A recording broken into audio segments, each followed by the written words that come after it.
ring. Just talk to me about what you made of that main event, and the atmosphere in London tonight has been incredible from first bout to the last bout. It was an incredible atmosphere here in London. I mean, the fans are just, I was anticipating this kind of reaction from the fans, and we got it. It was everything we could have ever dreamt of to make our debut here in London. I think that a lot of people were weary of what it was. They don't know what it is. The same thing we had to do at the beginning of this whole journey, and now they know, and I think they're going to become fans for life. How impressed were you with MVP skills in there tonight? Because I think a lot of people thought he might be a bit too clean of a martial arts to going in there and transitioning to the bare knuckle style. But his movement was incredible in there tonight. I mean, I couldn't have been any more impressed with him, especially finishing that 6th round as well. I mean, he came out banging. I was afraid he was going to run and dance and hold and not fight, and he engaged the whole time. Take my hat off to him. I mean, what a great fighter. You know, that the judges could have went either way. I thought it could have went either way, and for the 2nd time in history, we gave the fans the 6th round, which was amazing. I mean, something you don't see anywhere else, and then they laid it all on the line. Perry, you looked like you had a broken jaw. Can you confirm that from your end? Have you heard anything? The doctor said he doesn't think that it's a broken jaw, but you know, you don't know until it gets x-rayed. And final one for me, just in terms of MVP's future with bare knuckle, do you think there's a chance that there could be a rematch with that? Yeah, I mean, door's wide open for him. He deserves it. He definitely deserves another opportunity here. He made good money with us, and he deserves to make more good money because he went in there and fought his ass off. Did you take the mic? Yeah. So we were dealing with a transit strike this weekend. Were you worried initially about the crowd being able to get here, a Coldplay concert next door? Talk about the energy and just getting this event. We hit every single brick wall we could hit on this event. I mean, everything from logistics to getting the ring here, to everything getting stopped at customs, to a train strike, to losing our first main event, to losing Paige Van Zandt, to just everything that could have went wrong leading up went wrong. And we recouped tonight because everything went right tonight. It was just an amazing night of fights, and the crowd was just on fire. Talk about the Tierney Elmore fight just a little bit. What was that? You know, it was a great fight. I mean, it's almost exactly how I thought it was going to go. I thought that Joe Elmore was going to be a little more aggressive at the beginning, but he finished like a warrior he is. It was a great fight, and Connor Tierney shows that this is his sport tonight. Any other matches stand out in your mind? I mean, the Danny Christie-Terry Brazier fight was probably one of the best bare knuckle fights I ever saw. Just a phenomenal night here, man. I mean, I'm happy. I was smiling all night. Usually I'm at ringside, like, critiquing. I couldn't get the smile off my face. It was just tremendous being here in London. Could you comment on the merger or the acquisition that we heard about? Yeah, you know, we were in this deal with Triller for a long time, trying to get this thing done, and it actually just so happened to close yesterday, a day before the fight. So Ryan Cavanaugh, the owner of Triller, was here, and some of our big investors were here as well. And obviously, I couldn't have been happier to give them this product tonight, because now maybe they're going to write some bigger checks. Beautiful. Guys, anyone else today? Just 2 questions, Dave.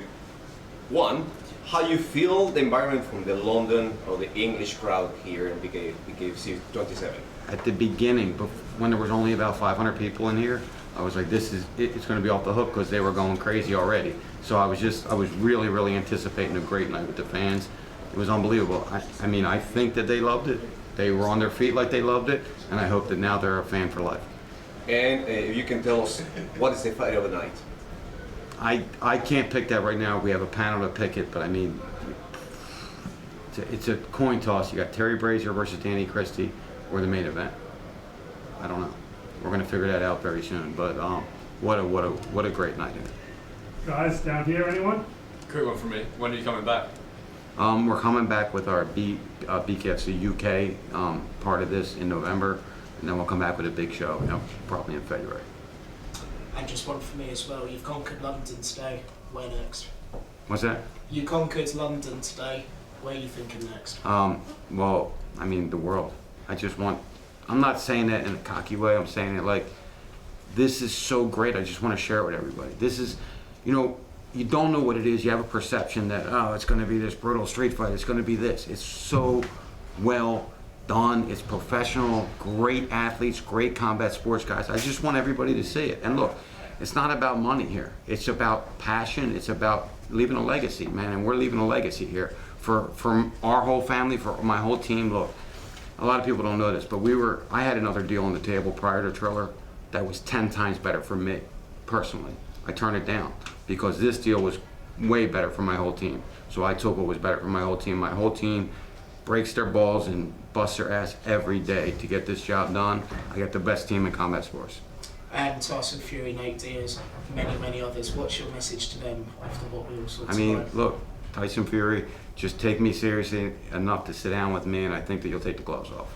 And just one more as well. You fought to get BKFC legalised for 10 long, very difficult years as well. How do you look back on those years now, especially after tonight? I mean, tonight was really a culmination. It was funny because I was talking about the first event that we ever did, and we had a show open on that, and I had kind of like what I wanted, like, let's have like a fighter tonight, let's have the girl fight just be unbelievable, let's have a great knockout, and we had everything. And tonight I said I just want these guys to fight as hard as they can fight and give the fans what they want, see these fans make that UK noise that they make, and they did, so complete success. Congratulations. Thank you. Thank you. I'm not sure if someone asked already, but MVP said he was quite open to a rematch with Mike Perry. Is that something that would interest you? 100%. I mean, what promoter wouldn't want that rematch? What a great fight.